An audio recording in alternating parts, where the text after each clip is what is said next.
আজকে আমরা চলে আসলাম বাঘার সেই ঐতিহাসিক স্থানে, যেখানে শুয়ে আছেন অনেক নাম না জানা অলিয়া উলিয়া। এটি দেখার জন্য প্রতি বছর অনেক পর্যটক এখানে আসে এবং এখানে প্রতি বছরই মাহফিল হয়, ওরস হয়।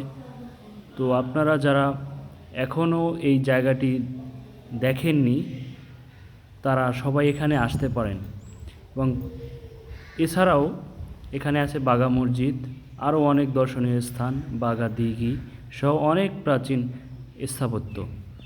তো সবাই এখানে আসতে পারেন এবং পুরো একদিন সময় নিয়ে যদি আসেন, তাহলে খুব ধীরে সুস্থে আপনারা জায়গাটি উপভোগ করতে পারবেন এবং অনেক জ্ঞান আহরণ করতে পারবেন।